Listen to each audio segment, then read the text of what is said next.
Komisi Pemberantasan Korupsi atau KPK membuka peluang untuk mengklarifikasi Presiden Joko Widodo, yakni terkait penggunaan pesawat jet pribadi oleh putra bungsunya Kaisang Pangarep.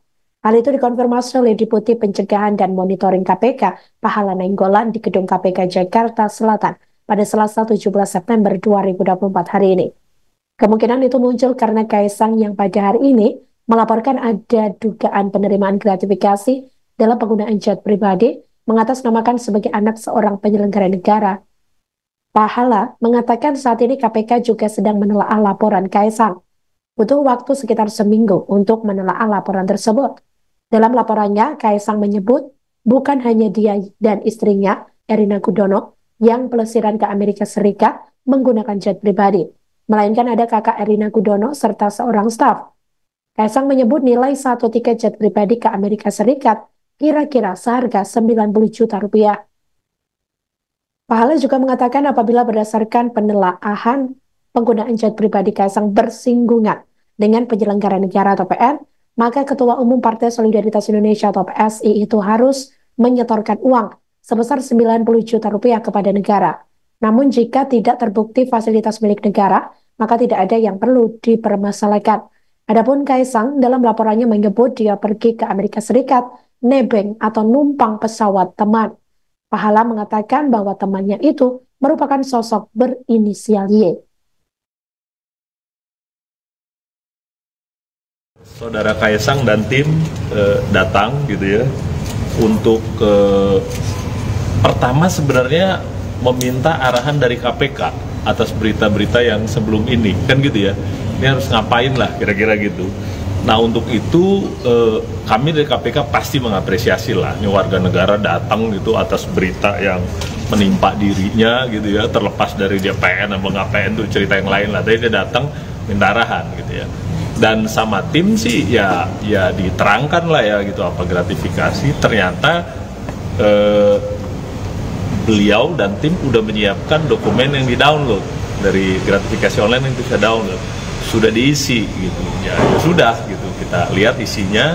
Ada beberapa hal yang ini kan SOP kita kan gini, kita nerima laporan kita pasti tanya lagi beberapa kronologis in detail gitu ya. Lantas kita mintakan beberapa detail gitu dan sudah selesai gitu. SOP kita lagi nih, kita akan analisa paling lama 30 hari, tapi gua rasa 3-4 hari selesai lah itu ya. Dan di situ kalau di KPK kan disebut ya di undang-undangnya bahwa kita menerima laporan gratifikasi dan menetapkan apakah ini milik negara atau milik yang melapor gitu ya. Jadi ini lagi proses, lagi jalan.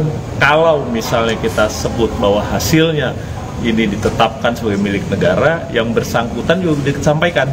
Ini kalau kita tetapkan milik negara nih, ini kan fasilitas ya, jadi harus dikonversi jadi uang, nanti di-store uangnya gitu.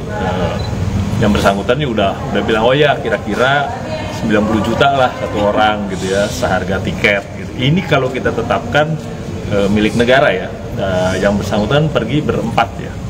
Jadi Kaisang, istrinya, kakak istrinya, dan stafnya.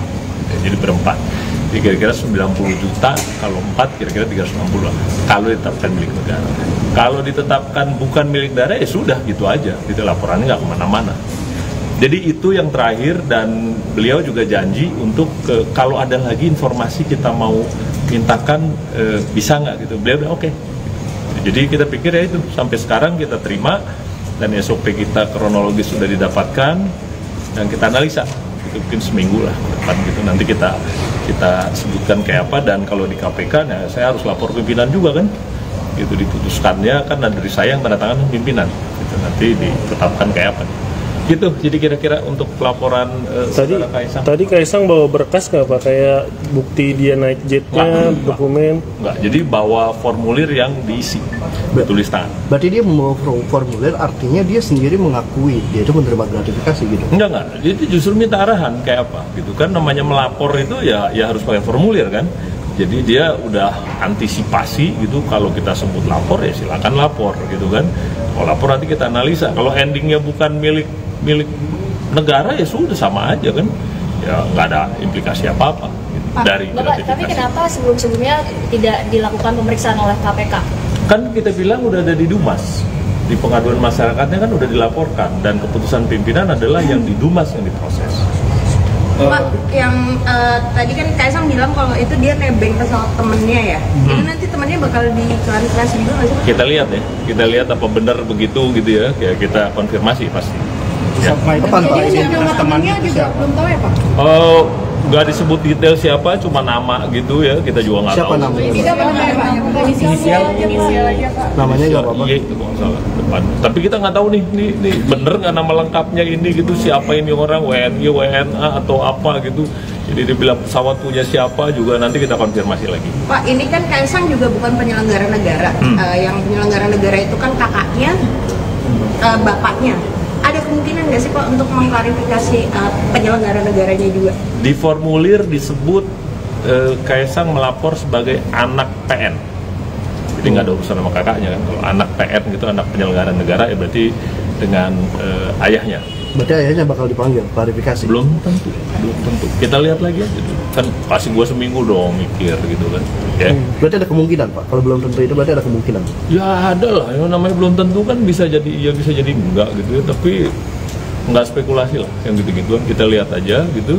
Kalau memang perlu yang jelas ya, ke siapa gitu yang dibilang nebeng ya kita konfirmasi misalnya, dan seterusnya lah kita.